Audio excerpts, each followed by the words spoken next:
Hi Scrappers, I'm so excited to share with you a brand new product that we just launched on our website. I'm talking about overlays.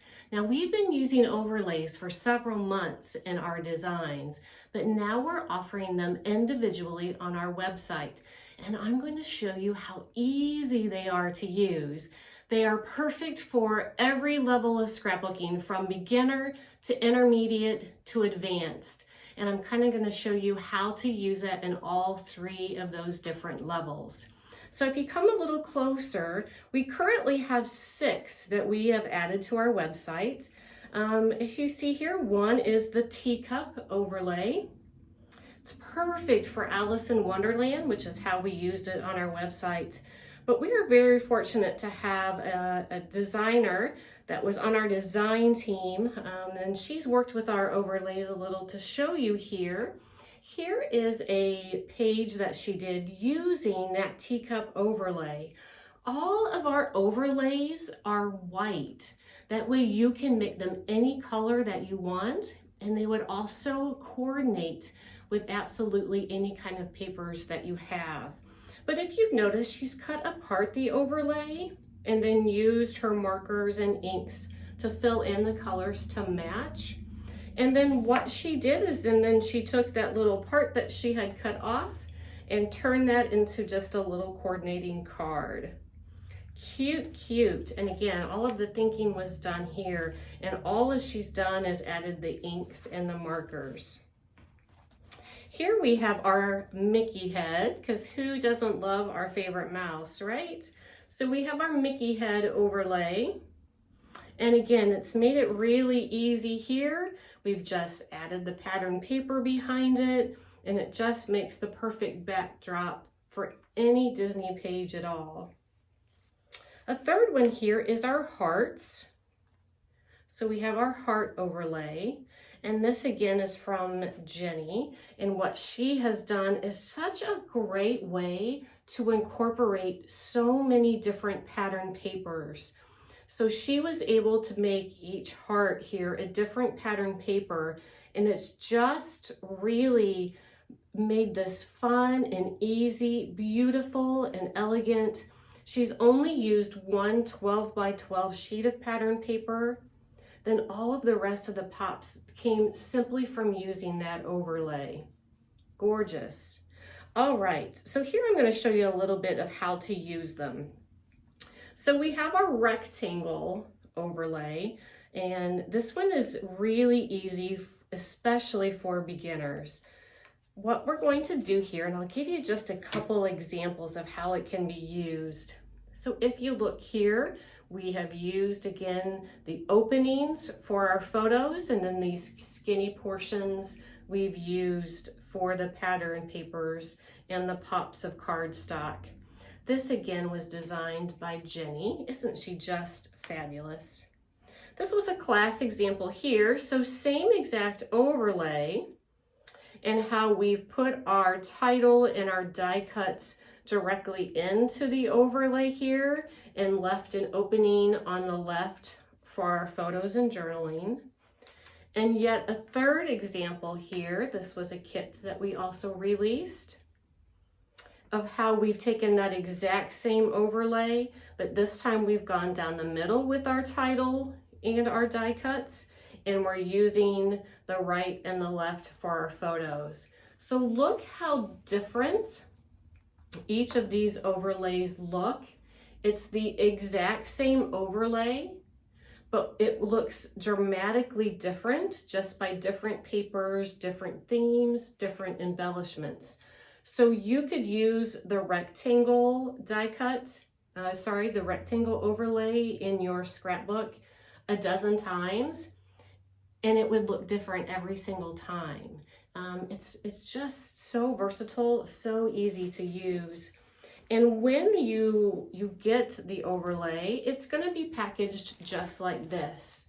So we have the overlay, we have the size that it is. We also, and I'll do it here, we also give you 2 samples of what can be done with that overlay. This is just to give you some inspiration so that it can give you the creative juices to start flowing, and just kind of some inspiration on how to use that overlay.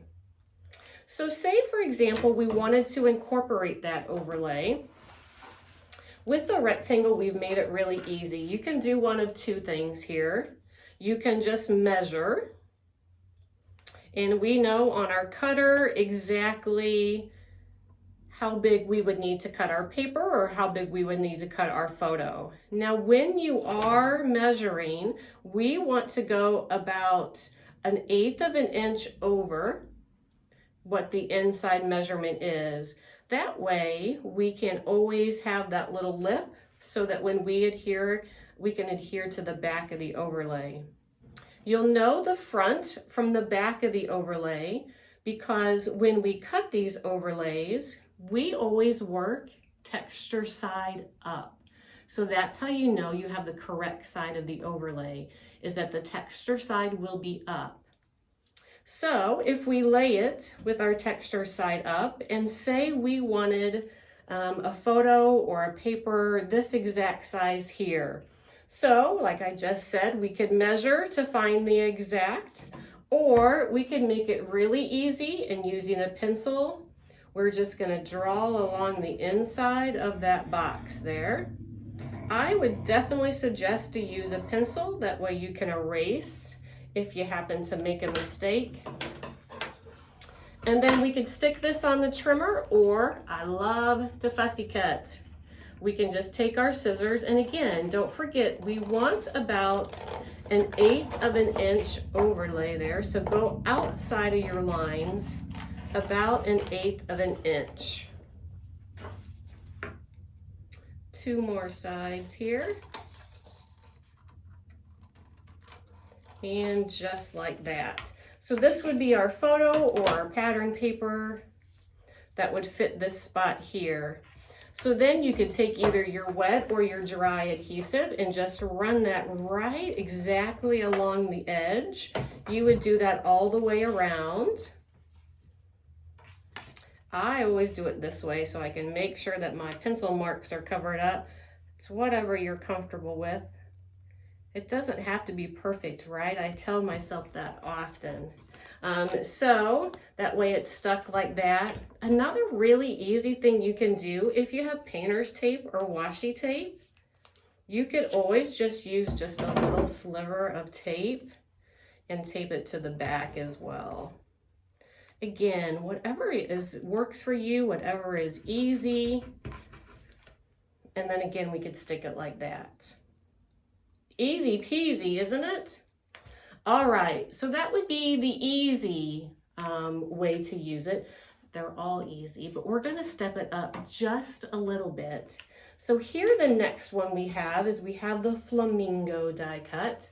It's one of my favorites. So we have, this one's a little more intricate, where we have the flamingo cut out and we have these palm leaves as well. So some quick examples to show you. Here, if you look, we have the circle here, and then we have filled in our flamingo in a leaf. This is also a kit that we have available. Same thing where we have filled in our flamingo, but if you look, I've actually given a mat to these leaves here. So these 2 leaves have a mat. So I was going to show you kind of how you could do a back mat for something like that. So again, we have our overlay. So we have our piece of paper that we want to use for the mat. And then again, we have our pencil. Now to me, this really doesn't have to be exact. We're just gonna do a back mat. So I'm just gonna use this leaf as my guide and really loosely just kind of draw around it. You know, go in every petal just slightly. Then I'm just going to add some marks over here. Draw along here. Just like that. The one thing about using overlays is when you have something intricate like that, You do have to fussy cut. There's no true easy way around that. And again, I use a pencil in that instance. And then you would just use that as your guide. Don't forget, we want just that tiny little bit there. So we're going to go all the way around. Isn't it funny that I still use the really big scissors? They have come out with so many easy to use scrapbooking scissors, and I still use these huge Fiskars. Whatever you're comfortable with. And I'm just gonna quickly go all around it because really this one really doesn't have to be perfect. We want to just kind of give a slight little under mat to that leaf, just a little pop of color. So then if you would see, this is what it looks like. So if you, once you're satisfied with it, then what you would do is you would run your adhesive just a little bit on a couple of the petals.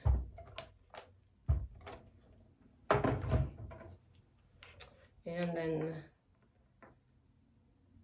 we would add that just like that. So that's how you would get kind of the back mat for a more intricate piece. One quick thing I did want to point out here too, if you look at this sample, if you look at our flamingo here I did actually cut the center piece for that neck. Now again, I love the fussy cut, so I didn't mind going inside that little groove with an X-Acto knife. If that's not your cup of tea, don't worry about it at all. So here is the example of what it looks like if you just traced around the outer edge of the flamingo. So if you've looked, we've actually left that gap in there. You probably didn't even notice when I flipped it the first time. It's still beautiful, it's still elegant, it's perfect for this page, and it just still fills in beautifully. So again, you can cut as much or as little as you're comfortable. If you see, these are different as far as their how intricate they are, but still equally beautiful and equally as easy. All right, so I have just one more sample here for you, and this is our brand new square overlay. So like our rectangle, but the difference other than being a square is that some of our inside pieces are not kind of a quote-unquote normal shape. So it would be a little harder to take our ruler and just measure from corner to corner to get that shape. So I'm going to show you just a few examples. So here we have our birthday girl. So we have cut our photos to fit in those exact pieces there. Same exact overlay here. So here we have put our photos obviously on the left side so that we could do right side dominant for all of our die cuts in our title. And different yet, here we have another example here where we've put our photos across the center and heavy at the top with our title and die cuts. And again, look how dramatically different it is using the exact same overlay. It's just amazing at how the exact same overlay can look so dramatically different depending on your paper and embellishments. But with this example here, we have our photo that is cut to fit that shape. So I want to show you how you would cut that photo. So if we go back to our overlay, the key for this is this. So we tried out many different erasable pens. I might have tried out 30 different pens. This by far worked the absolute best. And it is the Pilot erasable pen. We want an erasable pen that doesn't smudge when you erase it, because we don't want to smudge on our photo.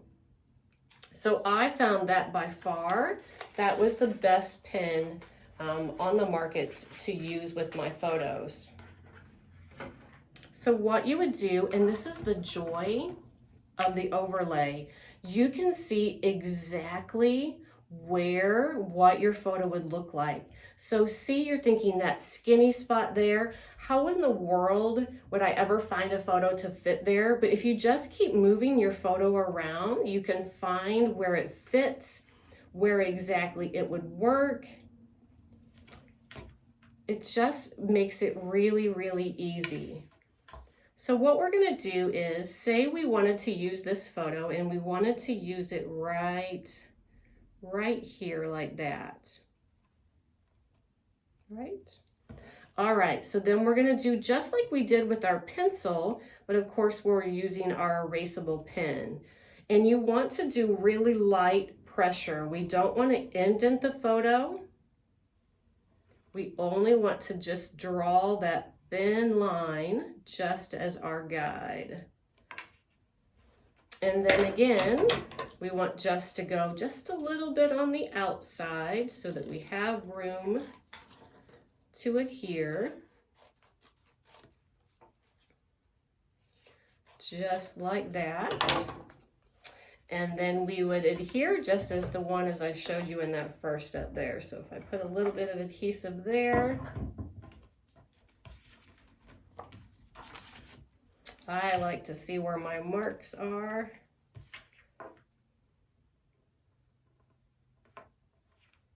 So that we have that all perfectly lined up, just like that. So if you notice, I just put my adhesive at the bottom and then I go back and add it to the top once I have it in my exact spot. So really in this instance, I would probably use a little bit of a liquid adhesive. Just for the sake of this sample, I'm going to just put a little bit of our painter's tape to keep that up. And now our photo fits exactly in that spot. So if you see, the overlays really are such an easy way to create a 12 by 12 page. They're even great for creating cards. We've made it so that anybody from a beginner all the way to advanced will have fun creating with these overlays. We currently have 6 available on our website, but be looking. There's many, many more coming your way, especially for Christmas. You won't want to miss them. Thanks for joining me, and happy scrapping.